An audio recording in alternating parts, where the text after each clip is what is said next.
यदि महामहिम ने संसार का त्याग ना किया होता तो आज अधर्म इतना बढ़ता ही नहीं।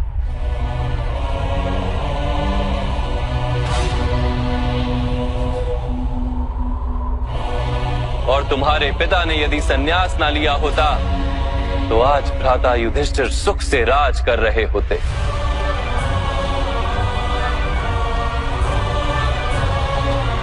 और अपनी प्रजा को न्याय और धर्म का ज्ञान दे रहे होते।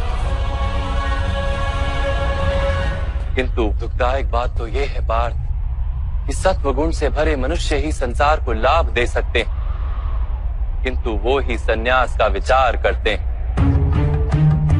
जैसे जल तो भाप बनकर उड़ जाता है और कीचड़ वहीं पड़ा रहता है, वैसे सत्वगुणी सज्जन लोग तो संसार का त्याग कर देते और तमस से भरे अधर्मी लोग संसार में कार्य करते हैं। इसी कारण से संसार में पाप और अधर्म बढ़ता है।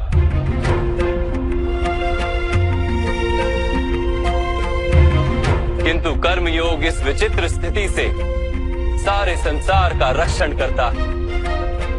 कर्मयोगी फल की आशा का त्याग करता है, किंतु कर्मों का त्याग नहीं करता। वो इसी संसार में रहता है, सन्यासी की भांति सारे कार्य करता है, किंतु उनमें लिप्त नहीं होता।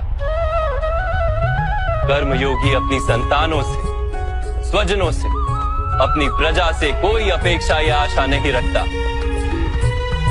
स्वयं उसे संन्यास का लाभ होता है, किंतु समाज को संसारी की भांति लाभ देता है। मनुष्य अपनी संतानों के सुख के लिए श्रम करता है माधव। अपनी संतान से सुख की अपेक्षा कैसे न रखे? मनुष्य अपनी संतानों के लिए जो भी करता है वो व्यापार है या प्रेम पार्थ? प्रेम माधव। तो फिर अपने कार्यों के प्रति फल की इच्छा क्यों पार्थ?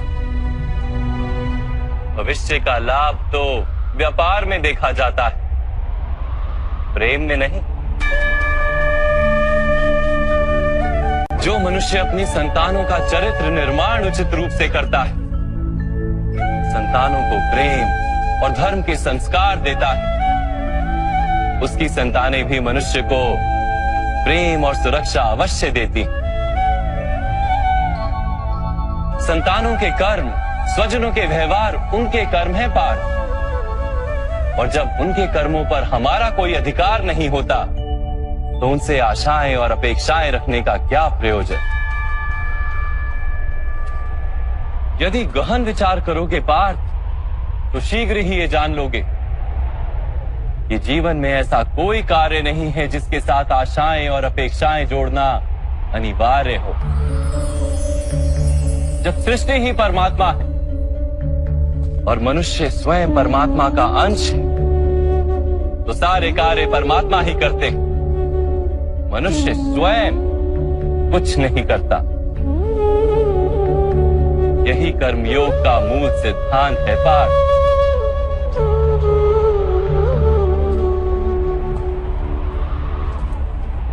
तुम्हें भी कर्मयोगी बनकर ये युद्ध करना आवश्यक है पार्थ। त्रिगुण्या विश्या वेदा निस्त्रिगुण्यो भवार्जुना निर्द्वंद्वो नित्य तत्वस्थो निर्योग क्षेम आत्मवान। तीन गुणों का त्याग करके निर्गुण बन जाओ पार्थ।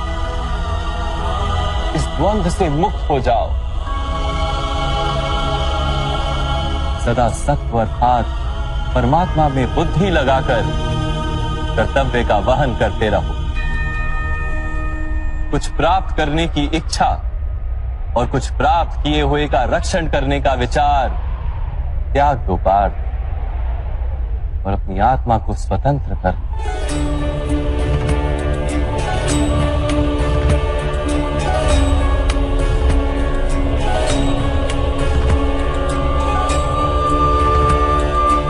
स्मरण रहे पार्थ, कर्मण्यवाधिकारस्ते मा फलेषु कदाचन मा कर्म फल हेतुर्भू मा ते संगोस्त्व कर्मणि। तुम्हारा अधिकार तो केवल कर्म करने का है। फल तो ईश्वर के का बंधन निर्मित नहीं होता पार्थ। तुम्हें कर्म और कार्य के बीच क्या भेद है, ये जानना आवश्यक है। सभी कर्म कार्य, किंतु सभी कार्य कर्म नहीं। कर्म उस कार्य को कहते हैं जिसके साथ फल की आशा जुड़ी। मनुष्य जब भी सुख की, संपत्ति, प्रशंसा की आशा रखकर कोई कार्य करता है तो वो उस कार्य के फल से बंध जाता है।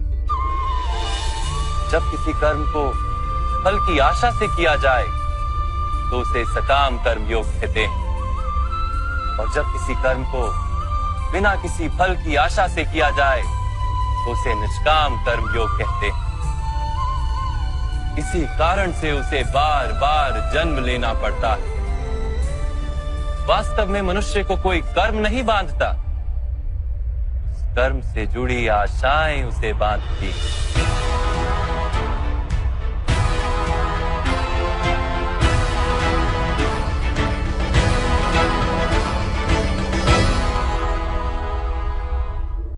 वास्तव में मनुष्य को कोई कर्म नहीं बांधता, उस कर्म से जुड़ी आशाएं उसे बांधती हैं। वो कैसे माधव? यदि इस युद्ध में तुम्हें विजय होने की आशा है तो पराजित होने पर तुम्हें भीषण दुख होगा, और वो दुख तुमसे कोई अन्य कार्य करवाएगा जिसके लिए तुम्हें दूसरा जन्म लेना पड़ेगा। और यदि हाथ में, इसलिए ना कर्म से भागना उचित है और ना ही कर्म के फल की आशा रखना उचित है।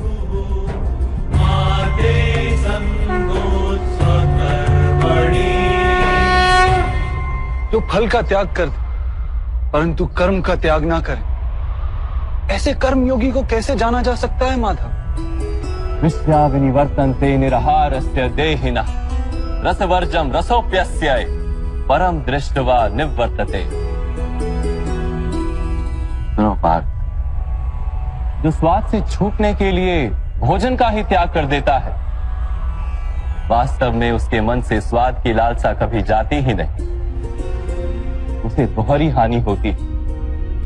एक तो वो निर्बल हो जाता है, जिसके कारण परमात्मा को प्राप्त करने का जो प्रयत्न अनिवार्य है उसे वो नहीं कर पाता, और दूसरा, सदा ही उसका मन स्वाद की लालसा से भरा रहता है।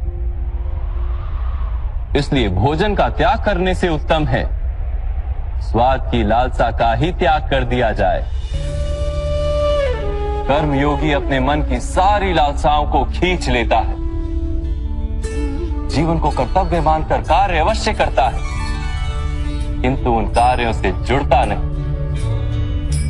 और बात, जो व्यक्ति अपने कार्यों से आशाएं और इच्छा नहीं रखता, उसी के कार्य पूर्ण होते हैं। एक असफलता से दुखी होकर जिसका मन डोलता नहीं, एक सफलता से आनंदित होकर जो स्वयं को सर्वश्रेष्ठ नहीं मानता, ऐसे ही व्यक्ति को कर्म योगी कहते हैं। और ऐसा व्यक्ति जीवन में बार बार सफल होता है।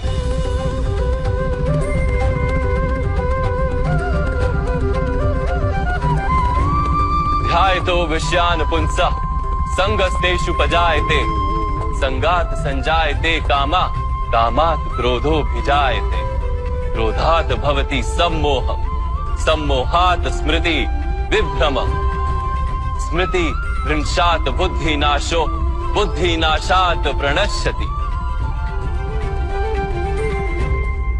फल की आशा से कामना प्रकट होती है, और कामना का तो स्वभाव है असंतुष्ट रहना।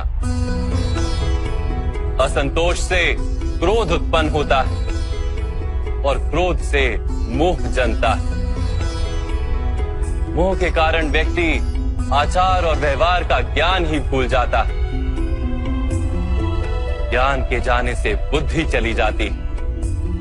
अनुचित प्रकार के कार्य हो और यदि तुम विजयी हुए तो तुम्हारा अहंकार बढ़ेगा और वो अहंकार तुम्हें विश्व विजय के लिए प्रेरित करेगा, तुमसे हत्याएं करवाएगा और उसका पाप तुम्हें बांधेगा। विचार करो, यदि तुम्हें इस युद्ध में ना विजय का मोह और ना पराजय का भय, तो इस युद्ध के अंत में तुम्हें सुख प्राप्त होगा या दुख प्राप्त होगा? ना सुख माधव, ना ही दुख। अर्थात तुम्हारा सुख दुख, हताशा निराशा अहंकार युद्ध के कारण नहीं है। युद्ध के साथ तुमने जो आशाएं बांधी हुई हैं उसके कारण है। क्या ये सत्य नहीं है पार्थ? का शत्रु बन जाता है और अंत में ऐसे मनुष्य पूर्णतः पतन हो जाता है।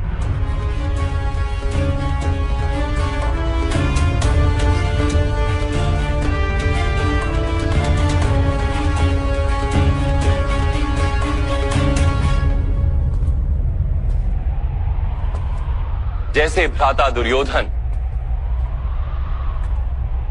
उनके सेनापति महामहिम उनके ही शत्रु हैं और तुम्हें विजय का आशीर्वाद दिया है।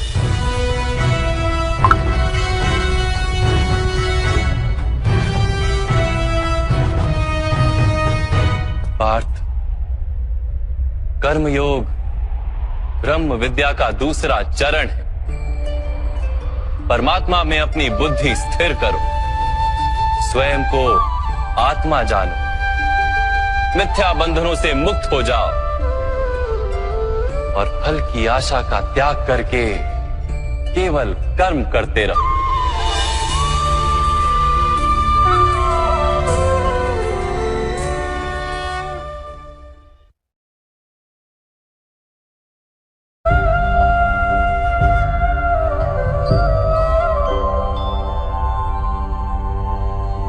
सुख दुखे समे कृत्वा लाभा लाभो जया जयो ततो युद्धाय युज्यस्व नैवं पाप मवाप्स्यसि।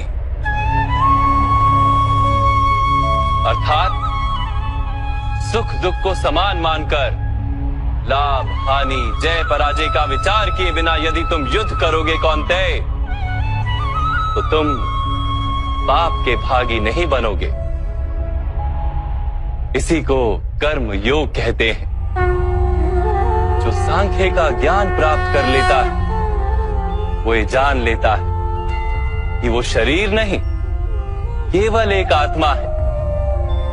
शरीर के भोग और अनुभव तो केवल मृत्यु तक है, अर्थात वास्तविक नहीं, केवल माया है। उसके लिए कर्मयोगी बनना सरल हो जाता है। परंतु माधव, यदि कार्य से बंधन निश्चित है तो क्या संसार का त्याग करके संन्यास लेना उचित नहीं? इसी विचार का परिणाम है कि आज ये युद्ध हो रहा है पार्थ। विचार कर भरे धर्म को जानने वाले लोग कर्मों का त्याग करते हैं, तब अधर्म से भरे लोग भी संसार को चलाते हैं।